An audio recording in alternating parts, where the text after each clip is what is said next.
कल के asked daily cricket में दो ऐसे सवाल थे जो रह गए थे। एक सवाल जो था वो हमने पिक किया था, लेकिन उसके लिए एक अलग से वीडियो बनाना ज़रूरी था। सिर्फ ऐसे बता देना बहुत ज़्यादा मुश्किल हो जाता, इसीलिए ये वीडियो हम प्रेजेंट कर रहे हैं। संदेश सुवेदी जो उन्होंने क्वेश्चन पूछा था कि ओडीआई और T20I में आप लगातार कहते रहते हैं कि 7-8 प्लेयर अलग होने चाहिए, तो वो किस तरीके की स्क्वाड एक होगी अगर आप ओडीआई के अलग और T20I के एक अलग स्क्वाड अगर आप बनाएं, तो वो हम आपके सामने लेकर ज़रूर हाजिर हैं।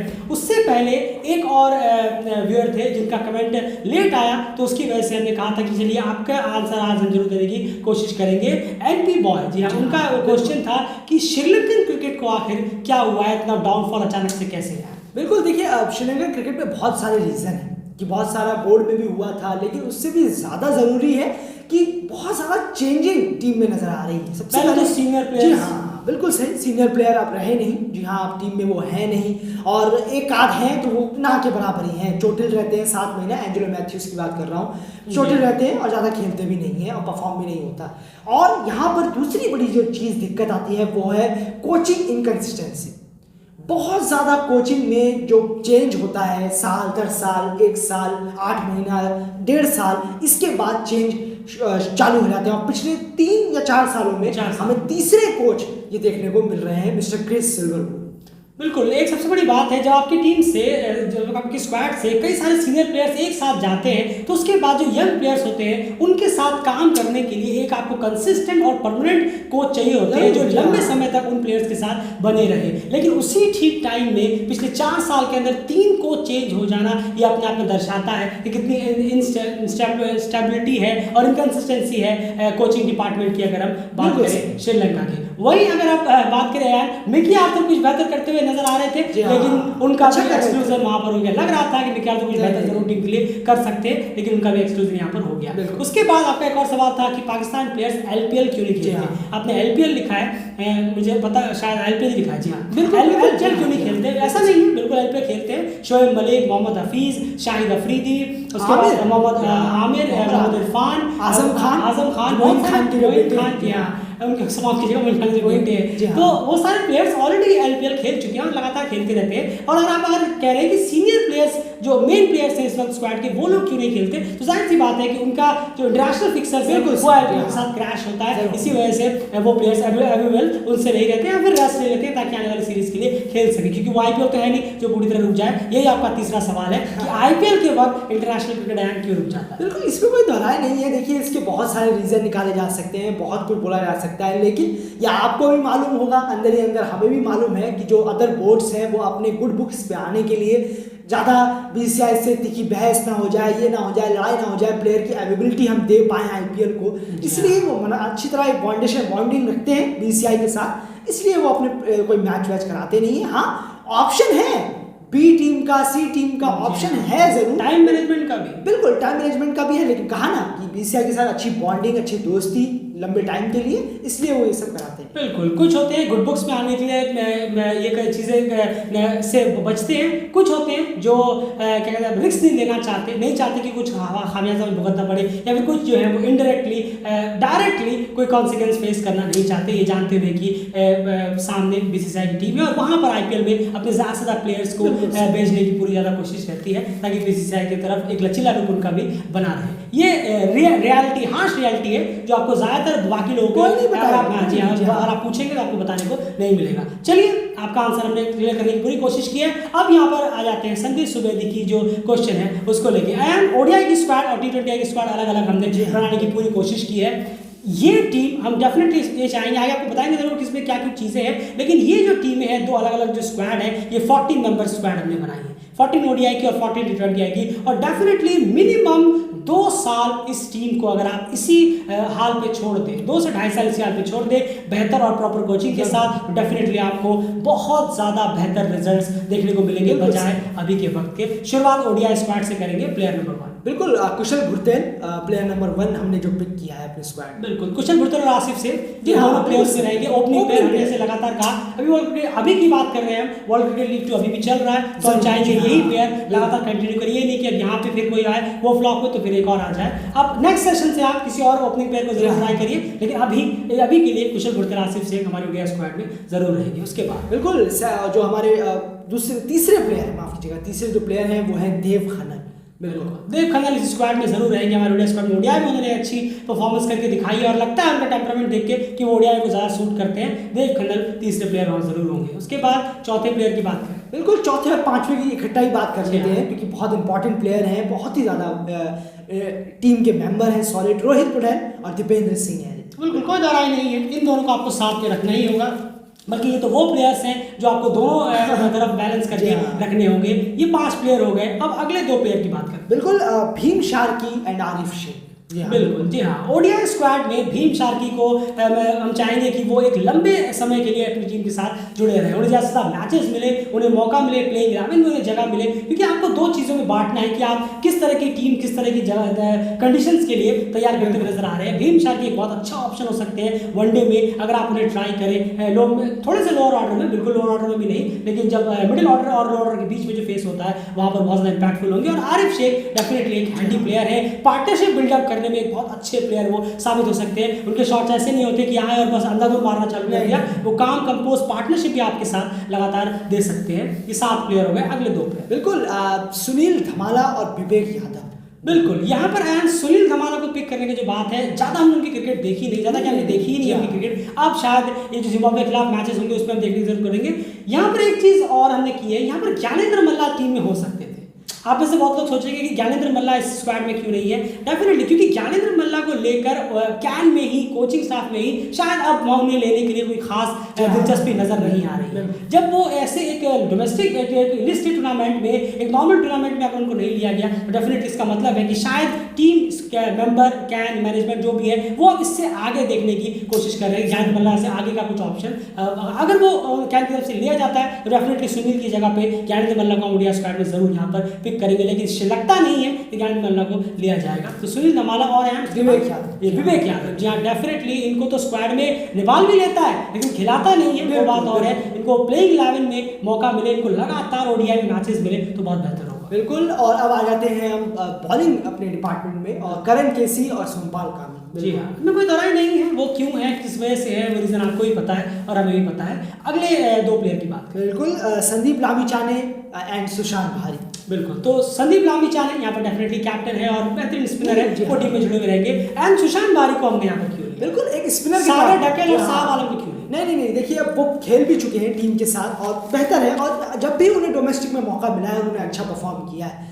तो ये चीज़ें देखने की ज़रूरत है कि भाई ये लड़का परफॉर्म भी कर रहा है, यानी जब भी उन्हें मौके मिल रहे हैं, 2 से 3 से 4 मैच मिल रहे हैं, चाहे डोमेस्टिक में मिले चाहे इंटरनेशनल में मिल रहे हैं, तो वहाँ पर वो परफॉर्म कर पा रहे हैं या नहीं, या ज़बरदस्ती हम इनको टीम में लिए जा रहे हैं। तो ऐसा नहीं है, ये ओडीआई है, यहाँ पर परफॉर्मर वाले प्लेयर ज़्यादा होने चाहिए बजाय आउट ऑफ फॉर्म के थोड़े से। क्योंकि T20 में क्या होता है कि अगर एक बल्ला उठाया तो 2 में से 1 तो छक्का गिरेगा ही, 1 में आप आउट हो सकते हैं, लेकिन ये ओडीआई है, यहाँ पर क्या है, और बॉलिंग में कंसिस्टेंसी होना ही बहुत ज़रूरी है। बिल्कुल, आपके पास 10 ओवर है और 4 ओवर में बहुत फर्क होता है, तो सुशांत भारी उस चीज़ को निभा सकते हैं और खेल भी चुके हैं टीम में और डोमेस्टिक में भी अच्छा परफॉर्म किया। बिल्कुल, तो ये कहीं ना कहीं 14 प्लेयर्स की जो लास्ट प्लेयर जी है, बिल्कुल, और वो है दुर्गेश गुप्ता। बिल्कुल, यहाँ पर इनका इंक्लूजन बहुत ज़्यादा एक अलग तरीके का आपने सोचा है। ओडीआई स्क्वाड में बहुत ही रेयर देखा गया है कि नेपाल ने लेफ्ट आर्म पेसर्स को के लिए ऑप्ट किया है। बिल्कुल सर, मुझे समझ नहीं आता कि लेफ्ट आर्म पेसर्स आपके पास होते हुए भी, कई सारे ऑप्शंस होते हुए भी, मेरे ख्याल से एक और है शायद प्रतीश जीसी नाम के कोई है, हमने ईपीएल में देखा था, वो भी एक अच्छे थे, लेकिन दुर्गेश गुप्ता और ज़्यादा बेहतर है। आप एक लेफ्ट आर्म पेसर अपनी ओडीआई की टीम में क्यों नहीं रखते हैं, जबकि ओडीआई में या दूसरी टीमों की तरफ अगर हम गौर करके देखें तो बहुत सक्सेसफुल लेफ्ट आर्मर रहे हैं। नहीं बिल्कुल, देखिए आप बिलाल खान को देख लीजिए, नाइबियन टीम को भी आप देखिए, बहुत अच्छे लेफ्ट आर्मर सभी के पास है। सौरभ नेत्रलकर को देखिए, इतने सक्सेसफुल लेफ्ट आर्म बॉलर है वो। तो ऐसा नहीं है, बॉलर कामिया जो अभी आए हैं, सीमो कामिया, तो वो भी बहुत अच्छे हैं। लेफ्ट आर्मर होना टीम में बहुत ज़रूरी है, उससे एक टीम में वेरिएशन और बढ़ जाता है। बिल्कुल, और काबा मोरिया भी एक लेफ्ट आर्मर है जिन्होंने आते ही अपनी तीसरी ओडीआई में 5 ले लिया था। तो क्या होगा, इससे आपके पास एक वेरिएशन होगा, आपके पास एक न्यू आर्म होगा, आपके पास राइट आर्म बॉलर बहुत सारे, एक लेफ्ट आर्म और होगा, तो उससे ज़्यादा जो उससे बैट्समैन हैं उन्हें कहीं ना कहीं पढ़ने में दिक्कत आती है, क्योंकि अब वक्त आ गया मेरे ख्याल से वनडे में आप परमानेंट एक लेफ्ट आर्म पेसर अगर लेकर चले तो बहुत ज़्यादा बेहतर हो सकता है। ये 14 की ओडीआई स्क्वाड हमें लगती है कि कम से कम मिनिमम 2 साल के लिए, अगर नेपाल को 2 या 2.5 साल के लिए जो भी वो पैरामीटर रखे, लेकिन 2 साल मिनिमम रखें, ये नहीं कि 1 साल रखें फिर आप चेंज करते रहें। इस स्क्वाड को आप लगातार आगे बढ़ाएं, सिर्फ इंजरी होने पे ही इनको बाहर करें। अब आप सोचेंगे कि इसमें से कोई आउट ऑफ फॉर्म लगातार चल रहा है तो क्यों ना उसको बाहर करके उसके लिए दूसरे लगाए, तो फिर आप काम कब करेंगे? बिल्कुल, कोच भी तो है टीम में, प्लेयर मैं अभी भी मैं गारंटी से कह सकता हूं कुशल बुर्तल के एवो वेस्ट वाली जो कमजोरी है, जो उनकी प्रॉब्लम है, उस पर हार्डली शायद उन्होंने काम किया होगा। अभी इतना टाइम जो गया है, मुझे नहीं लगता कि उस पर कुछ खास काम हुआ होगा कोच की तरफ से भी और कुशल की तरफ से भी। और कुशल करे भी तो क्या करे, उनको भी तो आखिर कोच चाहिए जो उनको सिखाए, जो कोच सर यहाँ पर है ही नहीं। तो ये सारी चीजें हैं, काम भी आपको करना होगा, सिर्फ उठा के फेंक देना और फिर किसी और को उठा के ले आना, तो ये स्क्वाड को छेड़खानी ऐसा ही होगा, फिर कोच का वहाँ पे काम ही क्या हो जाता है। सिर्फ मैच से 2 दिन पहले आके ड्रिलिंग कराना और हाथ पैर खुलवाने, ये तो कोई और भी करा सकता है, इसमें कोच की जरूरत नहीं पड़ेगी। अब यहाँ पर चलते हैं यहाँ T20 स्क्वाड की तरफ। इतना हम आपको बता दें, सिर्फ 5 ऐसे प्लेयर हैं जो ओडीआई से T20 में हमारे साथ जा रहे हैं, बाकी 9 प्लेयर पूरी तरह से चेंज है, और वो क्यों है वो भी आपको जरूर बताएंगे। एंड 3 के प्लेयर से यहाँ T20 में बात कर लेते हैं। शुरू के 3 प्लेयर, बिल्कुल, और शुरू की प्लेयर की बात करें, ओपनिंग प्लेयर और साथ में एक और प्लेयर की बात कर लें तो पवन शराफ एंड आसिफ शेख। बिल्कुल, और साथ ही साथ हमारे तीसरे हैं रोहित पुड़ैल। बिल्कुल, एंड पवन श्रॉफ यहाँ पर कुशल बुर्तल क्यों नहीं, पवन श्रॉफ क्यों नहीं? देखिए, कुशल बुर्तल का T20 में जो परफॉर्मेंस है वो आसिफ शेख के मुकाबले कम है, ये कहना होगा। आसिफ शेख थोड़ा बेहतर कंसिस्टेंट के साथ रन बना लेते हैं, चलिए ठीक है, 25 रन 30 रन 25-30 ऐसे मारते हैं आसिफ, लेकिन जो कुशल हैं वो बहुत जल्दी आउट हो जाते हैं। हमने APL में भी देखा किस तरीके से, उसके बाद हमने अदर T20s में भी देखा, वो इतने ज़्यादा ODI के मुकाबले T20I में वो कम चलते हैं आसिफ शेख की, अगर आप सामने खड़ा करके देखेंगे उन्हें। उसके मुकाबले एक नया प्लेयर ट्राई किया जाए T20I में, अगर वो वनडे में अच्छे हैं तो उन्हें वनडे में और मौके मिले, जैसे आपने कहा। तो यहाँ पर पवन शराफ बेटर ऑप्शन है उनसे, और उम्मीद है कि अगर उनको ऐसा मौका मिलता भी है कभी तो ज़रूर उम्मीद होगी कि वो परफॉर्म भी अच्छा करें। बिल्कुल, और पवन शराफ आपको एक और ऑप्शन दे देते हैं साथ साथ में, वो है हैंडी बॉलिंग ऑप्शन का भी, तो वो भी यहाँ पर मिलता हुआ नजर आएगा। यहाँ पर कंसिस्टेंसी की बात है, कुशल बुर्तल ऐसे T20 में रन नहीं करते हैं। अब आप एक ही चांस सीरीज को लेकर बैठे रहेंगे तो ऐसे तो फिर मेरे ख्याल से कोई भी स्क्वाड चेंज नहीं होगी। ऐसे तो ज्ञान मल्ला ने भी टीम के लिए बहुत स्कोर किया है, ऐसे तो फिर कुशल मल्ला ने भी उस चांस सीरीज में खूब रन मारे थे, ऐसे तो फिर आप सारे के सारे वही भरिए, तो फिर नए प्लेयर लेने का मतलब ही क्या होगा। अगर आप एक ही चांस सीरीज जो हुआ था नीदरलैंड मलेशिया में, वहाँ पर कुशल बुर्तल ने लगातार स्कोर किया था। जी हाँ, बिल्कुल, एक छोटी सी बात बोलूँगा कि जो टीम है वो बहुत ज़्यादा, जब मैचेस एक प्लेयर के साथ स्टिक रहना शुरू कर देती है ना, जो सीनियर प्लेयर भी अगर टीम में हो या फिर कोई चल नहीं रहा, आउट ऑफ फॉर्म हो, उसके साथ स्टिक रहे लंबे टाइम तक, तो ये टीम के लिए बहुत डेंजर है, बहुत ज़्यादा डेंजर है। और ये हम कई टेस्ट प्लेइंग नेशन में अभी फिलहाल देख भी रहे हैं। बिल्कुल देख रहे हैं। और वहाँ पर तीसरे प्लेयर की अगर बात करें तो तीसरे प्लेयर रोहित पुड़ैल यहाँ पर डेफिनेटली टीम के साथ जुड़े हुए होंगे। सबसे बड़ी बात है यहाँ पर, हमने पहले यहाँ पर एक चीज़ है कि हम उन्हें ODI में ज़्यादा देखना प्रेफर करेंगे बजाय T20 के, लेकिन यहाँ पर जो हम कहते नहीं कि अभी ये जो यंग प्लेयर्स हैं वो बहुत ही ज़्यादा नए हैं। जैसे जैसे हमें यहाँ पर ऐसा लगने लगेगा कि हाँ यहाँ पर अब 2-3 प्लेयर ऐसे आ गए हैं जो रॉक सॉलिड है, जो ऐसे नहीं कि मतलब कि अंधाधुन आए और मारना चालू कर दिया और स्टेबिलिटी प्लेयर में नहीं दे रहे, तब आप रोहित को थोड़ा बहुत यहाँ से रेस्ट दे सकते हैं। लेकिन अभी फिलहाल रोहित बहुत बड़े बैकबोन है टीम के लिए, चाहे वो वनडे हो चाहे फिर T20 हो। उसके बाद यार गलत नहीं होगा, दीपेंद्र सिंह है बिल्कुल बिल्कुल सही, कोई दौरान नहीं, ज़्यादा बात करके कोई फायदा नहीं है, और बहुत बड़े प्लेयर हैं ये, और आप इनकी रैंकिंग्स, इनके जो स्टैट्स हैं वो सब बयां करते हैं किस क्वालिटी के प्लेयर। बिल्कुल, उसके बाद अगले प्लेयर्स, बिल्कुल अगले प्लेयर की बात करें तो 2 प्लेयर हैं, दिलीप नाथ एंड आदिल आलम। बिल्कुल कोई दरार नहीं, दिलीप नाथ और आदिल आलम को मेरे ख्याल से अब वक्त आ गया है कि आप परमानेंटली T20 की स्क्वाड में जो है वो लेना चालू कर दें आप, और सिर्फ स्क्वाड में ना लें, ये दोनों ही प्लेइंग 11 में भी डिजर्व करते हैं। T20 की प्लेइंग 11 में, जी हाँ, दिलीप नाथ विकेट कीपिंग ऑप्शन भी आपको दे देते हैं, आसिफ भी ऊपर विकेट कीपिंग ऑप्शन में है। आदिल अंसारी और दिलीप नाथ, इन दोनों को आपको लगातार अपने ग्राउंड में T20 में देना शुरू कर देना चाहिए, ये बहुत बेहतर होगा। बिल्कुल। और उसी के साथ अगले प्लेयर की बात करें तो लोकेश बाम एंड कुशल मल्ला। बिल्कुल, पावर हिटर्स की जरूरत है यहाँ पर, लोकेश बाम की जरूरत है, कुशल मल्ला की जरूरत है। कुशल मल्ला एक बेहतरीन, जैसे हमने कहा था कि बॉलिंग में वो बहुत ज्यादा हैंडी है, बस अगर वो सही से बल्ले से रन निकालना स्टार्ट कर दे तो एक बहुत इंपॉर्टेंट प्लेयर टीम के लिए हो सकते हैं। लेकिन अफसोस की बात कि लगातार वो फेलियर होते हुए नजर आ रहे हैं, लेकिन T20 में फिर भी वो हर हाल में जगह बनाते हैं अपनी स्ट्रोकिंग एबिलिटी की वजह से। और एक चीज है जो हम लगातार कह रहे थे, हम और आप जब बात कर रहे थे कि T20 में आपको इतने भारी भरकम बड़े बड़े जमने वगैरह वाले प्लेयर्स की इतनी ज़्यादा जरूरत नहीं है। T20 क्रिकेट ही ऐसा है, T20 में आप जितने ज़्यादा प्लेयर लाएंगे आप देखेंगे वो ज़्यादा स्टार है। जैसे ही उन तीनों टीमों को आप ओडीआई में लेकर आते हैं वो पूरी तरह से फ्लॉप होते नजर आते हैं। तो T20 में लगता नहीं कि आपको बड़े बड़े नामों की इतनी ज़्यादा जरूरत पड़ेगी। नहीं, बिल्कुल सही कहा आपने। और T20 में इतनी ज़रूरत नहीं है। T20 में यंग और एनर्जेटिक प्लेयरों की ज़रूरत है, कुछ एक्स्ट्रा शॉट मारना आता हो, इनोवेटिव शॉट आते हो। आजकल का क्रिकेट ऐसी हो गया है। T20 cricket one day test same है, T20 बहुत बदल गया है, बहुत बदल गया है। तो इस तरह के पावर हिटर्स आपके पास रहे तो बेहतर होगा। शुरू में 2-4 बार वो फ्लॉप भी होंगे, आप हारेंगे भी, लेकिन आप लॉन्ग रन के हिसाब से सोचेंगे तो आपको इसी स्क्वाड के साथ जाना बेहतर होगा। नेक्स्ट प्लेयर्स, बिल्कुल करण केसी एंड अविनाश बोहरा। बिल्कुल, यहाँ पर करण केसी को मोस्टली उनकी पावर हिटिंग एबिलिटी जो है, जिस तरह के वो शॉट्स लेते हैं, उसकी वजह से इस स्क्वाड में हमने डालने की कोशिश की है। लेकिन सोमपाल कामी को यहाँ पे एक्सक्लूड किया है। जी हाँ, सोमपाल कामी को आप वनडे में रखें, उन्हें ज़्यादा से ज़्यादा वनडे मैचेस मिले और वो रेस्ट लें T20 से तो ज़्यादा बेहतर होता हुआ नजर आएगा। इसके बजाय आप दूसरे जो बॉलर्स हैं, दूसरे जो आपके पास ऑप्शंस हैं, उनको यहाँ पर एक्सप्लोर करने की कोशिश करें। और वो अविनाश बोहरा बहुत ही बेहतरीन डेथ ओवर बॉलर्स हैं और अच्छे पेसर टीम के साथ जुड़ सकते हैं। बिल्कुल। और नेक्स्ट प्लेयर्स की बात करें तो संदीप लामिछाने एंड सागर ढक्कन। बिल्कुल, संदीप लामिछाने कोई रिजल्ट बताने की जरूरत नहीं है, सागर ढक्कन यहाँ पर क्यों? बिल्कुल, देखिए अब 4 ओवर का गेम यहाँ आ जाता है। 4 ओवर के गेम में किसका आइडिया है, किसका बेहतर है, तो सागर ढक्कन को मौका देना चाहिए। ईपीएल में उन्होंने ऐसे ही परफॉर्म नहीं किया कि तुक्के में आके कर लिया, हो गया, ऐसा नहीं है। वहाँ पर उन्होंने परफॉर्म किया था तो कुछ तो बात होगी ही उनमें, तो उनको मौका दीजिए। T20 में मौके देने ज़रूरी हैं, क्या पता आपको बहुत अच्छे रिजल्ट उनसे देखने को मिले। 4 ओवर का गेम वो बिल्कुल प्रेफर कर सकते हैं खेलना, बजाय 10 ओवर। बिल्कुल सीधी सी बात है, आप उनको 10 ओवर की जगह फिलहाल 4 ओवर से शुरुआत करें तो ज़्यादा बेहतर होगा। T20 की स्क्वाड में मेरे ख्याल से एक प्लेयर और बचते हुए नजर आ रहे हैं। जी हाँ, 2 प्लेयर, बसीर अहमद एंड विक्रम सोम। बिल्कुल, विक्रम सोप एक और पेसर ऑप्शन यहाँ पर हो जाते हैं करण केसी और अविनाश बोहरा के बाद। लेकिन यहाँ पर बसीर अहमद एक ऑलराउंडर के रूप में यहाँ पर हम देखते हुए नजर आ रहे हैं। T20 क्रिकेट की अगर हम बात करें, जैसे कि हमने कहा, अब यहाँ पर लॉन्ग रन की बात हो रही है, तो लॉन्ग रन में अगर आपके पास एक बसीर अहमद डोमेस्टिक में जिन्होंने अभी प्रो क्लब चैंपियनशिप में अच्छा किया है, तो आप उनको टीम में जरूर लीजिए। क्योंकि यहाँ पर पहले की बात और थी, पहले बहुत सारे ODI और T20 के मिक्सअप वाले प्लेयर्स थे। अब जब यहाँ पर T20 की बिल्कुल अलग टीम बना रहे हैं, जहाँ पर सिर्फ 5 प्लेयर ही एक जैसे हैं, तो उसमें बसीर अहमद का नाम आप इंक्लूजन में दे सकते हैं। और उनको सिर्फ ऐसा नहीं कि टीम में ले लिया, वो खेले जा रहे हैं, काम भी करना बहुत ज़्यादा जरूरी होगा यहाँ। सिर्फ नहीं जो हमने कह दिया कि स्क्वाड बना लीजिए अलग अलग तो आपकी टीम बहुत बड़ी हिट हो जाएगी, ऐसा नहीं होगा। बहुत ज़्यादा काम भी होगा,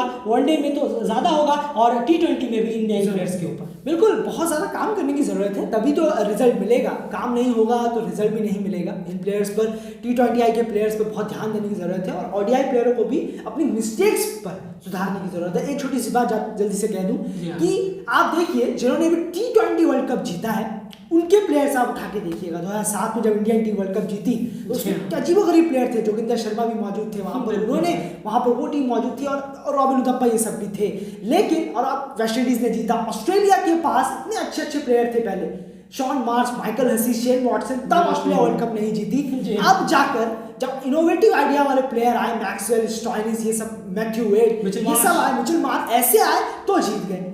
और लेकिन आप ODI वर्ल्ड कप में देखिए तो कैसे प्लेयरों की जरूरत पड़ती है। Sachin sir, Michael Clarke, Ricky Ponting, ऐसे प्लेयरों की, महेंद्र सिंह धोनी, ऐसे प्लेयरों की जरूरत पड़ती है जब ODI वर्ल्ड कप की बारी आती है। लेकिन T20 की वर्ल्ड कप में कुछ भी चल जाता है। बिल्कुल, और यही सबसे बड़ी बात है कि अगर आपको शायद समझ में आ गया होगा संदेश भाई की किस तरह की स्क्वाड और किस तरह की टीम यहाँ पर बहुत ज़्यादा अलग चीज़ें होती है। इसीलिए T20 टीम हमारी इतनी ज़्यादा अलग है और वनडे टीम इतनी अलग है। हम तो चाहेंगे आगे जाकर कि यंग दो तीन प्लेयर्स इतना ज़्यादा उन पर काम हो, इतना परफॉर्मेंस हो कि रोहित को भी T20 में अगर दिया जाए, ताकि मैं उनको वनडे में बहुत बड़ा एक प्लेयर देखना चाहता हूँ। जिस तरह का एक दबदबा उनका वनडे में रहे नेपाल के लिए, ताकि वो कंसिस्टेंसी ऐसी रहे कि 60-70 से एवरेज नीचे गिरे ही ना। उस लेवल का प्लेयर मैं देखना चाहूँगा वनडे में। उसके लिए बेहतर हो, उसके लिए एक चीज़ ज़रूरी होगी कि उनका भार जो है बड़ा सा कम हो। अभी के लिए तो उनको T20 में ज़रूर रखा जाए, लेकिन आगे जाकर अगर कोई प्लेयर मिल जाता है तो डेफिनेटली रोहित को कम से कम रेस्ट दिया जाए ताकि वनडे में बेहतर करते हुए नजर आए। ये कुछ विपरीत आप देखिए क्लियर नजर आएगा आपको। ओडीआई की स्क्वाड कितनी अलग है और वनडे की। ओडीआई में थोड़े ठहराव वाले, थोड़े काम, थोड़े कंपोज, थोड़ा वर्क करने वाले प्लेयर आपको चाहिए। T20 में आप जैसे जैसे लेके जा सकते हैं, बस थोड़ा बहुत उनको आप शॉर्ट सिलेक्शंस के बारे में अगर कोच अगर बताएं, सिखाएं, तो डेफिनेटली ज़्यादा मेहनत करने की उनके पीछे जरूरत नहीं पड़ेगी। वैसे भी नेपाल का जो T20 में परफॉर्मेंस है वो ज़्यादा बेहतर होता है ओडीआई के मुकाबले शॉर्ट फॉर्मेट में। तो ये पूरा आंसर था। अब आप सोचिए इस आंसर को हम कैसे उस वीडियो में डालते, इसीलिए इस वीडियो को अलग से बनाने की जरूरत थी। प्लीज एफर्ट करिए, वीडियो को लाइक जरूर करिएगा। उम्मीद है कि आपको अब आंसर मिल गया होगा। इस तरीके की स्क्वाड के साथ आप एक बेहतर टीम लॉन्ग रन के लिए तैयार कर सकते हैं, बिना किसी हजारों बार इन एंड आउट करने के बजाय। फिलहाल इस वीडियो में